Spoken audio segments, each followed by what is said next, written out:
Shot is up. There is no one at the podium yet. You'll have to keep a monitor on that. Okay, bye-bye.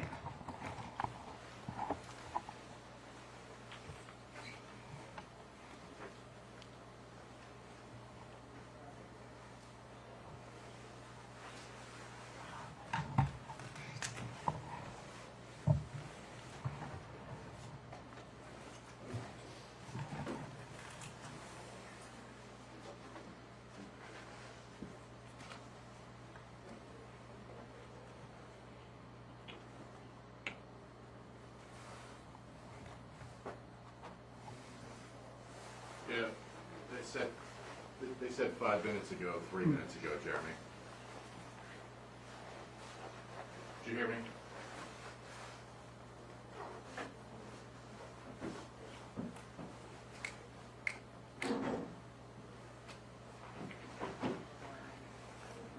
Jeremy, I hear you if I talk to you like this.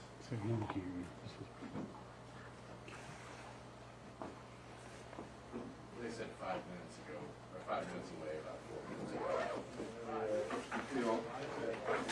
All right, we got Mayor coming in. Hey, we just posted to our Facebook like an in-cab. I'll do this for volume. Like an in-cab as driving. So if folks want to grab that or need that file or something like that to show kind of it's time lapse, so it's quicker, kind of what we're seeing from the cab view. Just feel free to grab that. Thank you. All right, so we'll do a guide with some questions afterwards. Let me know if you want any one-on-ones after that, and we'll try to accommodate as best as possible, and I'll get out of the way. Thanks, Randy. Good morning, everybody, and thanks for being here. Winter Storm Fern has lived up to its expectations. It was one of those times that I really wish we had been wrong, but it has lived up to expectations. This remains a serious and dangerous winter weather event. This is one of the most serious winter storms we've had in decades, and while our crews have been working continuously, conditions are still extremely challenging. Our message this morning is clear. This storm is ongoing, conditions remain difficult, and public cooperation is essential. Stay home, stay informed, and give crews the space they need to work. We're now dealing not just with the snow totals, which are pretty unprecedented, but with wind and extreme cold. Much of the snow that fell was light and fluffy, which means wind is blowing snow and recovering roadways that have already been plowed. Winds are expected to increase through Tuesday with gusts up to 30 miles per hour. This will make drifting snow a considerable obstacle along with cold temperatures. Roads can appear cleared and then quickly become covered again. Last night, more than 80 trucks were in service, and we are back up to over 100 trucks since the 7 a.m. shift change. As of this morning, crews are actively servicing Priority 1 routes. Right now, we have 92 trucks deployed. About 95% of Priority 1, actually over 95%, nearly 100% of Priority 1 streets have been serviced. That means the first pass. We know it's going to take several passes at these Priority 1 and Priority 2. We're up over 90% of Priority 2 streets that have been initially serviced. So I want to stress Priority 2 streets are residential streets, and progress there will continue, but it will take time given the conditions we're facing. We know that sometimes because of the conditions out there and because of other traffic, these snow routes can take much longer than they would otherwise. So this is due to other cars being on the road causing backups and snow drifting. We had an accident this morning where one of our drivers was knocked unconscious in the T-bone. He was T-boned and taken to the hospital. Taken to the hospital. So this is real. So this is why we need people to stay at home and stay off the road so that our snow warriors can do their work and get home to their families safe as well. We're throwing everything we have at the storm, but Mother Nature is working against this. We're asking for your patience and understanding as we work around the clock to work through an exceptionally challenging situation. Some other quick additional updates on the emergency front. The city's working closely with county and emergency responders to ensure access to hospitals, medical facilities, police and fire response continues. The Department of Public Service is responding in real time to requests to open access for ambulances and first responders, and that coordination will continue. CODA, public transit, remains available for essential travel. CODA is continuing service during the snow emergency, waiving fares through at least tomorrow. CODA Mainstream is providing life-critical trips to those who need medical care, food, or access to warming centers.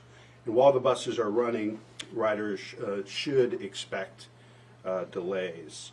Refuse and City Services, Columbus Division of Refuse will make trash pickups as scheduled today, January 26th.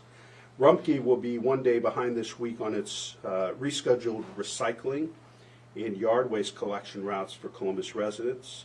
If weather causes delays, crews will return as conditions allow. If pickup is missed, residents should leave bins at the curb and call 311 for assistance. With extreme cold, no one will be turned away from shelters or warming centers. If you are outside, please come inside. These temperatures are dangerous and could have deadly consequences if you stay outside, and help is available. On the community responsibility front, I want people to continue to park vehicles off the street wherever possible. We know in some neighborhoods that isn't possible, but in many neighborhoods it is. Shovel your sidewalks if you're able and assist neighbors if you can. And please help out our warriors by not throwing any of that snow back into the streets. Throw it up into the yard or out of the way. And most importantly, look out for one another. Please check in on your neighbors, especially our vulnerable residents. Please help a neighbor shovel their sidewalks if you're able, and continue to come together and take care of one another. No doubt about it, this storm is testing our systems and certainly will test our patience over the next several days, but our crews are working nonstop and coordinating across departments to keep our residents safe. In closing, please stay home, stay informed, and give crews the space and the grace they need to work. Not only have we had an unprecedented snowfall, but the temperatures this week, I believe today will be the warmest it will be this week. We will not reach above 20 degrees for at least a week. We will not get back to freezing until, I believe, the first or second week of February. So this is a very challenging time. The storm has stopped snowing, but these conditions are going to make it very challenging for us to get the roads passable without several days and several passes at our priority 1, 2s, and 3s. So turn things over to Director, or do you want to have Scott share a few words? Any updates? I would like Scott, yeah. Yep. Okay. Good morning. Operational updates for everyone today. We continue to utilize a full call out, and as the mayor said, that currently has us over 99 trucks.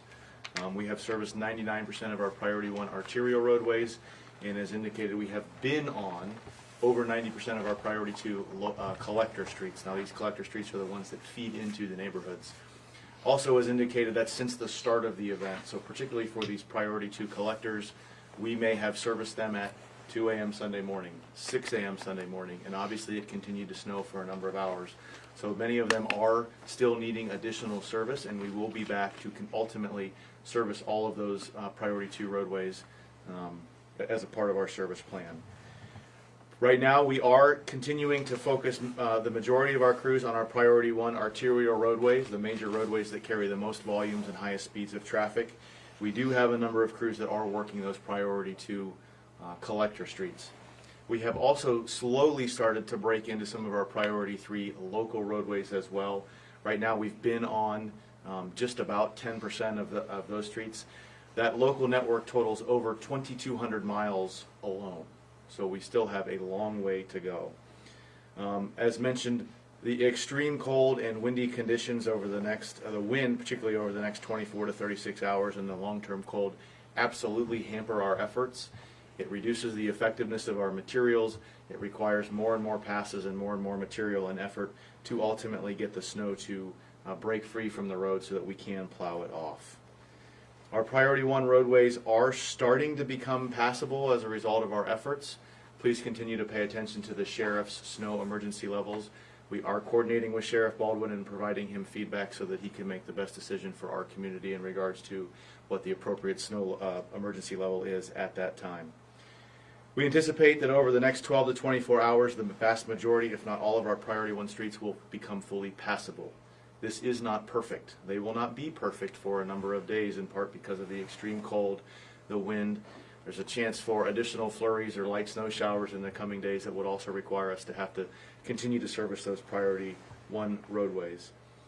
Hopefully, as we stand here Monday morning, by late tomorrow, many of our priority 2 streets will become fully passable. Those streets that are getting plowed now will be passable sooner because it's not going to snow anymore or not snow too much. And then the streets that we serviced early in the storm, as we go back and continue to service those, they will also become passable. Again, it only stopped snowing 12 hours ago, so we have been working around the clock since overnight Saturday. We will continue to work around the clock. One note about our priority 3 local streets. Several years ago, we did review all of our routes and reorganize, so now any and all of our priority 3 local roads, even though they have not yet been plowed, or most of them have not, and it will be another day or 2 before we're fully able to get there, all of those streets are within 2 to 3 blocks of a priority 2 roadway. So for those residents who do need to get out, who do have urgent and pressing appointments that cannot wait or cannot be rescheduled, they simply have to make it 2 or 3 blocks and they will be able to reach a road that has been serviced in their commute. Again, it will not be perfect, but it will be passable. In the downtown area, this volume of snow causes some unique challenges for us. There is so much snow that simply pushing it to the curb, as we typically do, is going to cause some really big problems with not only parking but impacts to sidewalks. The fact that there's extended cold and it will not melt off soon means we are going to be enacting our downtown hauling plan. So what this means is the streets in downtown may look a little different right now. Many of the 2-way streets have actually been plowed to the middle. We will be coming back to ultimately haul all of that snow out in the coming days. We are working to see how quickly we can get there, but we are also wanting to prioritize service into the priority 2 and priority 3 neighborhood streets. This is the first time since 2008 that we have had to enact this plan. So again, that speaks to the historical nature of this storm. Over 12 inches of snow at Columbus, and then again the long-term extreme cold following it. Our team will be working 24/7, likely well into the weekend until we have completed all necessary service. And then as indicated, several safety messages to really focus on. Yesterday we had a number of problems with vehicles that were out on the road when they really should not have been. Lots of cars stalled in the middle of the roadway, blocking our progress, hindering our routes. Multiple times we could not service an arterial 2-lane road because there was a car stuck right in the middle and we couldn't fit by. As mentioned today, we had a plow vehicle struck and our driver injured. So again, this is very serious to give these men and women extra room to work. And then finally, one of the other problems that we're having with this event is folks who are shoveling driveways, sidewalks, some of the private contractors clearing private parking lots. They're pushing a lot of snow into the streets. And so not only is that wrong and illegal, it's a significant safety hazard to leave a pile of snow in the street for a vehicle who might not see it and hit a large pile of snow. It makes our efforts less effective. It hinders our response. So again, my request to anyone who is doing their own snow work with this event, not only for your driveways and sidewalks, but if you are working on a private parking lot for a commercial retail restaurant style building, please do not push that snow into the street. With that, this concludes my remarks. I'm not sure I might turn it. Yeah, and I think there are 2 other points I'd like to make before we take any and all questions. I think I've shared this with some of you, maybe one-on-one, but I'm not sure if I've shared this with the entire media. I did sign an emergency order on Friday for an additional $100,000 to supplement our private contractors. That's been an element. With the director and Scott's leadership, we look and evaluate after every winter event what we could be doing. You know, a real commitment to continuous improvement. With their leadership, they put together the auxiliary team, grown the auxiliary team dramatically. So that's city employees that work full-time for other departments that in the midst of major weather events come to pitch out and back up the snow warriors, and our engagement with private contractors, particularly to help us focus on those priority 2s and 3s. And because of the fall and the winter events that we had in December and January, we were nearing the end of the resources for private contractors. So I signed that emergency order on Friday so that that would be fully in place for us to deal with this. And depending on what Mother Nature throws us, we might need to do more before the end of this winter season. The second thing is a shout out to all of our partners, ODOT, the county, our suburban neighbors, other partners here in the region who have all been incredibly helpful and great partners. Obviously, Sheriff Baldwin with his work. So I just want to thank everybody for the great regional cooperation and partnership. The mayor for a while, I think this region is working closer together during major winter weather events than ever before, and really proud of the way folks are working together and helping each other out. Can I, Please. just to add to the partnership, that not only does that extend with the regional partners, but again, this auxiliary staff that has really helped us get into 90% of those priority 2s, those are men and women in building and zoning code enforcement, right? They're building inspectors the other 51 and a half weeks of the year, right? Rec and Parks has sent us another 8 to 10 trucks today alone, so they're helping to prioritize streets for us. So that's a huge thank you. All of these vehicles take a tremendous beating and a tremendous amount of wear and tear during this event. Our fleet team has been in our garage and staffing their fleet facility right around the clock, 24/7 with us since Saturday afternoon. And again, none of this happens just because of myself or some of the street maintenance staff. This is a true City of Columbus team effort. So again, we have folks from our traffic crew and our refuse crew who, like I said, when they're not doing their regular jobs, are coming over to help. So not only on the regional level, as the mayor said, but also on an internal City of Columbus level as well. Scott, can you tell us a little bit about your employee that got injured? Tell us where it was, what kind of vehicle he was driving, et cetera. In the Easton area, there was an individual, one of our individuals in a dump truck. There were several of our dump trucks together, and as they were in the process of turning around and cleaning up some intersections, a private entity went around our truck who was trying to block and control traffic and T-boned our individual. This individual was taken to seek medical treatment. He was released. He's ultimately expected to be okay, but again, it just kind of underscores the safety messaging. In addition to that, that truck that got hit is now unserviceable. So not only did we lose a staff member for a couple of days while he recovers, but we've also lost a piece of What equipment. time? When was it? Early morning, Yesterday? this morning. Yes, sir. So the person who hit the truck was trying to block efforts? Is that what you said? We had 2 trucks together. One truck was turning around and clearing out an intersection. The second truck was kind of parked skewed to block an intersection. It's normal plowing tactics to try to tell the traffic behind you, like, hey, give us a second to flip around or whatever. And the third-party individual went around our truck blocking and struck the truck in front. What were they driving? They were driving actually a snowplow for a private company, which is one of the reasons why the impact was so significant between the speed of that individual and the fact that he's driving a large pickup with a plow on it. Is he going to be, that other driver be cited? I don't have that information at this time. Is this the only accident that has happened so far? We've had several other minor accidents, but this is the biggest notable one. None of the other incidents have been significant or severe or caused injuries. This is the one that, again, is really kind of eye-opening and underscores the risk and the safety challenges that our men and women face 24/7 when we're doing these types of operations. Hey, Scott, while you're standing there, is there any way to avoid, this is something we saw this morning, is there any way to avoid kind of snowing in some of the side streets? Like, we were on North 4th Street this morning, and like, you know, the trucks go by and kind of plow in some of those side streets, kind of causing some hazards, or at least almost a barricade, like a snow barricade on some of those side streets. Yes, especially with this much snow, it obviously has to go somewhere and gets piled up. And so while we're servicing the priority 1 roadways, our priority is the through movement and trying to clean out some of the turn lanes. Ultimately, yes, as a part of our service plan, we do go back, and this is one thing that takes forever, is clean up every single city intersection, right? So in fact, I was in a truck this morning, and you go through the main line, and you have to come back and push back that intersection. And again, that's one of the things that the individual that was in the accident this morning was working on, is as they cleared through the main intersections on a major roadway, a Morris, a Sunbury, that type of thing, then they have to clean all that snow up so that if you're crossing the intersection, you don't run into a big pile, and that's one of the safety risks. Mayor, you were out actually in a plow yesterday.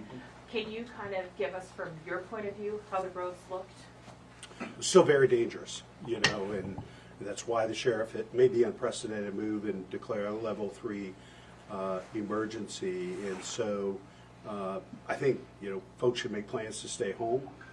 That is the safest place for them. It's also the safest place for our snow warriors, so that they're able to get out and do their work and don't have to deal with cars that are stranded, or individuals that have been stranded, or folks that aren't giving them the room to operate. So we have a lot of work to do. I'm very proud of the snow warriors and the team. They are working around the clock. This is an unprecedented event. So continue to ask for the public's patience and for them to stay at home if they can, and really appreciate all the collective effort here. Really proud of the way the city and the community are coming together around this. Is that extra $100,000 emergency funding going to be enough to clear these roads in the next couple of days? Well, probably not the next couple. It's going to be several. We've been talking about that from the beginning of this. And so, and even though we're making great progress, as Scott mentioned, at servicing, we're going to